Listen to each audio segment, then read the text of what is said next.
I just used a couple pieces of rubber and adjustable pliers to grip the bottom of the shifter to give that a twist to release it. You do have to be low enough down to do this. You don't always need pliers, but if they've been on a long time, you may. You can see that the shifter has four places where it won't release the tabs, but as soon as you undo that, then those tabs can be released, and that's how it pops off. The back panel has a single screw hidden under the carpet. Just undo this single screw and then the panel moves forwards towards the front of the car to pop it off. Underneath the carpeted piece is two screws that you remove to remove the leather side panel. There's three clips at the front of this panel. You move it backwards and the upper clip is hard to release, but it will come. On cars with a right-hand speaker, you pop this vent cover off and then you remove the screw to pop this panel out.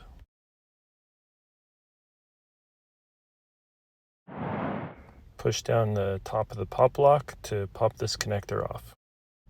For the speaker, there's a single screw that you remove, and then the speaker pulls backwards and moves out in order to release it from the car. Speaker connector has two locks on the side, push them to release it. Similar to the left side, there's two screws that hold this leather side panel in. Then it has the three locks on the back of the panel closest to the radio. The top one is always difficult, but with a little bit of force, this will pop off.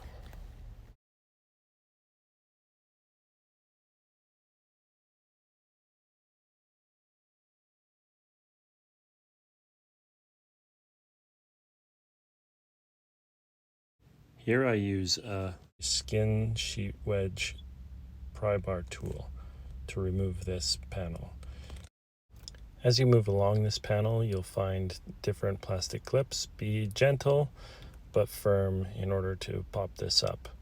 If you use this tool, you generally won't do any damage to the plastic clips, and it's strong enough to do the prying.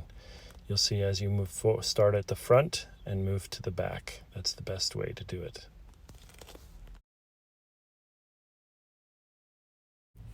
Now you can move along the passenger side and do the same thing here. Just gently pry up in the spaces in between the clips and it will pop up. Move right to the front. Your shifter should be off by this point, and so you can pry right to the single one in the center at the very back. Wheels blocked and e-brake on, you can put the shifter into neutral or drive here, and then very gently flex the front wings of this panel out, and careful not to scratch anything below it, and remove it nicely.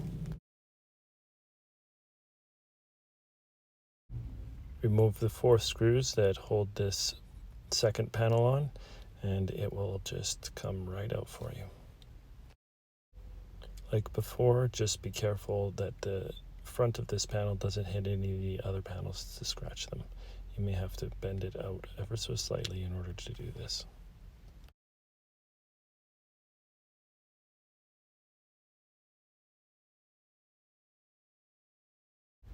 Depending on your model, you will find 3 or 4 screws underneath the rubber piece in the back pocket of the center console.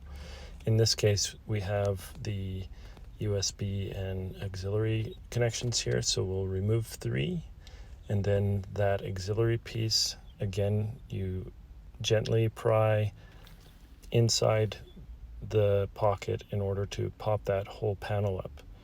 There is a clip at the very front of that you, once you pop up, you can get that whole piece out. After twisting this out of the way, there's the last and final screw for the center console at the rear. Remove that.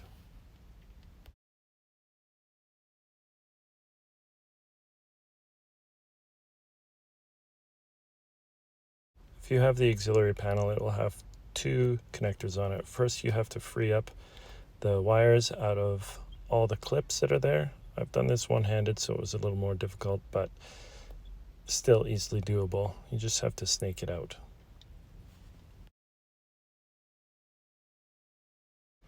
For For the main one, it's simply another push clip. For the second one, there's a push clip on the top, and then you can remove it.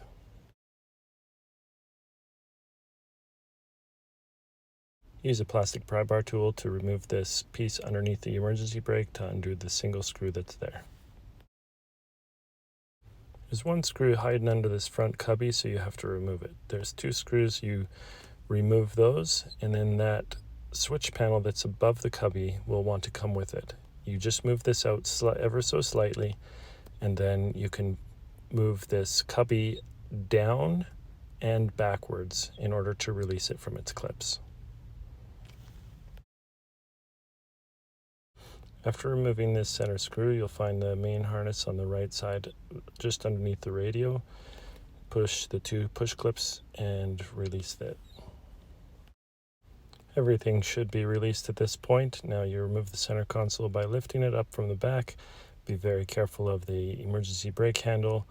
You'll have to feed the harness for that auxiliary panel that's inside the pocket through a hole in the panel before you can remove it. And just simply flip it over, have a good look, and you're done. To remove the ABS, the key has to be out of the ignition and then the battery disconnected. It has 3 screws, one on the left side and 2 on the right. Simply undo these screws, and I undid them by hand as soon as they were loose. There are 3 grounds on the left side nut, so be sure to replace them when you reinstall the module.